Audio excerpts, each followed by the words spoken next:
आखिरकार अमेरिका ने अब भारत के लिए अपना खजाना खोलना शुरू कर दिया है। जानेंगे क्यों कहा है कि भारत और अमेरिका के रिश्ते चपाती की तरह नहीं है तो फिर किसकी तरह हैं। तो वहीं दूसरी तरफ चाइना के फॉरेक्स रिजर्व में आया गिरावट। कितने का है ये गिरावट और क्यों ये एक अलार्म की तरह है। जियोपॉलिटिक्स में इस वक्त बहुत कुछ चल रहा है, जानने को आपको बहुत कुछ मिलेगा। आइए जानते हैं इन खबरों को विस्तार से। अमेरिका के एक बड़े अधिकारी ने भारत के साथ अपने व्यापारिक संबंधों को लेकर बेहद रोचक बयान दिया है। उन्होंने कहा कि भारत के साथ उनके संबंध चपाती की तरह सपाट नहीं बल्कि पूरी की तरह बड़े और फूले हुए हैं। ये बयान अमेरिका के ऊर्जा संसाधन मंत्री जेफरी आर पायट ने दिया है। उन्होंने दोनों देशों के बीच मुक्त व्यापार समझौते पर चर्चा के दौरान ये बात कही। उन्होंने कहा कि कोई भी दोनों देशों के कारोबारी संबंधों को चपाती की तरह सपाट नहीं बता सकता। हमारे संबंध पूरी की तरह फूले हुए और बड़े हैं। मुझे नहीं लगता है हम भारत के साथ फिलहाल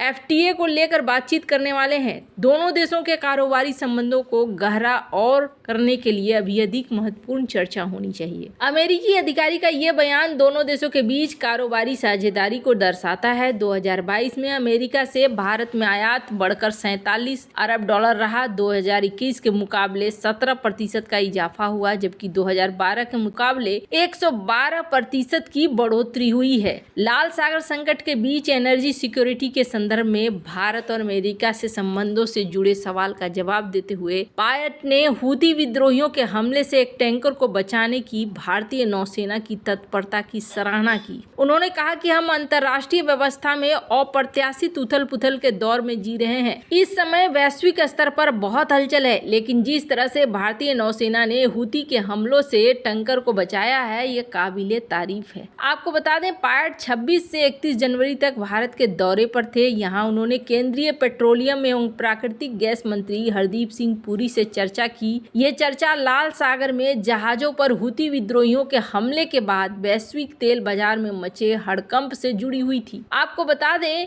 सिर्फ इतना ही नहीं हो रहा है, बल्कि अब यहाँ पर इन्होंने कहा कि जिस तरीके से मैंने देखा भारत के अंदर स्थितियां हैं वो स्थितियां मुझे बहुत अच्छा लगा। समुद्र लुटेरों के खिलाफ भारतीय नौसेना की कार्रवाई भी मुझे बहुत अच्छी लगी। किस तरीके से आश्चर्यजनक ढंग से भारतीय नेवी ने काम किया। अब यहाँ पर भारत और अमेरिका के बीच में एक साझेदारी बन रही है न्यूक्लियर सिविल पावर के लिए। अमेरिका के अधिकारियों ने इस बात को साफ किया कि भारत के साथ न्यूक्लियर सिविल पावर में साथ मिलकर काम करेंगे। अब इसका क्या मतलब है तो आपको बता दें, इसका मतलब है न्यूक्लियर रिएक्टर बनाना भारत के अंदर। भारत ग्रीन एनर्जी की तरफ शिफ्ट हो रहा है और ऐसे में भारत चाहता है कि ज़्यादा से ज़्यादा न्यूक्लियर रिएक्टर भारत के अंदर बने, ताकि भारत के अंदर जो है एनर्जी के लिए सिर्फ निर्भरता पेट्रोल और तेल के ऊपर न रह जाए, बल्कि भारत के पास अपना न्यूक्लियर रिएक्टर की एक बड़ी संख्या हो। भारत ने हाल ही में एक बड़ी घोषणा की थी और भारत ने कहा था कि हम ट्रेडिशनल जो बड़े बड़े रिएक्टर्स होते हैं उसकी जगह छोटे छोटे मॉड्यूलर रिएक्टर बनाने की चर्चा कर रहे हैं। इसी बीच आपको बता दें भारत की कंपनियां जैसे कि अदानी, टाटा, रिलायंस, बिरला ग्रुप ये भी चाह रहे हैं कि इसी तरीके के प्रोग्राम में शामिल हों। तो देखा जा रहा है कि यहाँ बहुत ही बढ़िया तरीके से भारत को मदद मिल सकती है अमेरिका से। हालांकि भारत को ये मदद अमेरिका से मिलेगी या नहीं मिलेगी ये कह पाना अभी बहुत ही दिक्कत वाली बात है। ऐसा क्यों तो आपको बता दूं, ऐसा इसलिए क्योंकि अमेरिका कब क्या करेगा ये कहना बहुत ज़्यादा मुश्किल भरा है।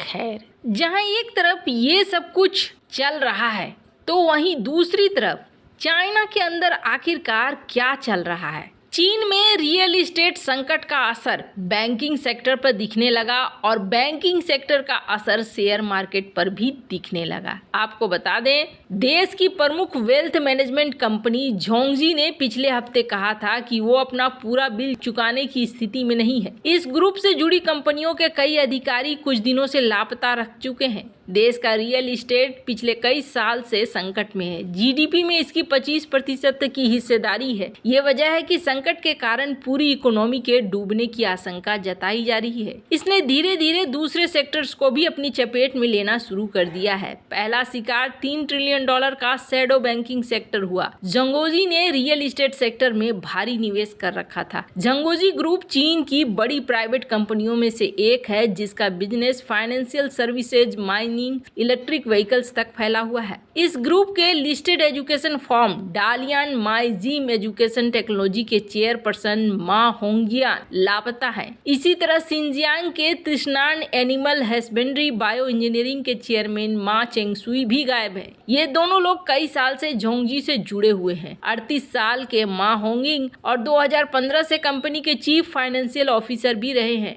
उन्हें 2022 में दालियन माइजिम एजुकेशन टेक्नोलॉजी का चेयरपर्सन बनाया गया। झोंगजी ने कुछ साल पहले इस कंपनी का अधिग्रहण किया था। चाइना बहुत सारी कोशिशें भी कर रहा है ताकि चीजों को बदला जा सके, पर चाइना की इकोनॉमी में इस वक्त बहुत सारे सीन ऐसे क्रिएट हो रहे हैं जो दिख रहा है कि चाइना के लिए वापसी कर पाना इतना आसान नहीं है। और इसी बीच और भी कई सारी ऐसी खबरें आ रही हैं जो खबरें बता रही हैं कि चाइना की इकोनॉमी में अभी ये संकट और भी लंबे समय तक चलेगा। क्यों चलेगा तो आपको बता दें, चाइना के फॉरेक्स रिजर्व में एक बड़ी गिरावट देखने को मिल रही है। और चाइना के फॉरेक्स रिजर्व में जो गिरावट है, अकेले को जनवरी महीने में बताया जा रहा है $3 ट्रिलियन से ऊपर का निकल चुका है। और इसका क्या मतलब है? इसका ये मतलब है कि इन पैसों को कहीं तो लगा रहा है चाइना। अब कहाँ लगा रहा है, स्क्रीन पर आप देख सकते हैं दो खबरें,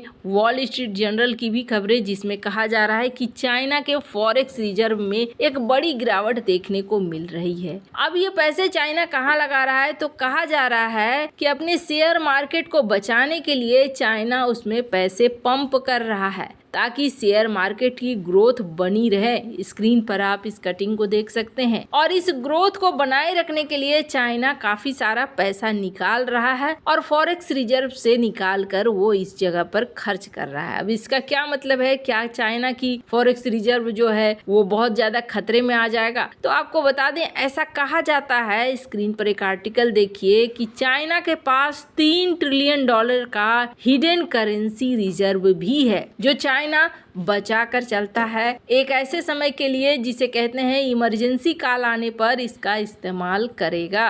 है अभी जैसे जिस तरीके की चाइना की स्थिति है, चाइना और भी कई तरह के काम कर रहा है। जैसे चाइना अपने यहाँ छोटे छोटे बैंकों को अब जोड़ रहा है, इनका विलय करके एक बड़े बैंक में तब्दील कर रहा है। पर हाँ, चाइना के अंदर जो बदलाव आ रहे हैं, इस बदलाव के बाद चाइना के सुर में भी बदलाव देखने को मिल रहा है।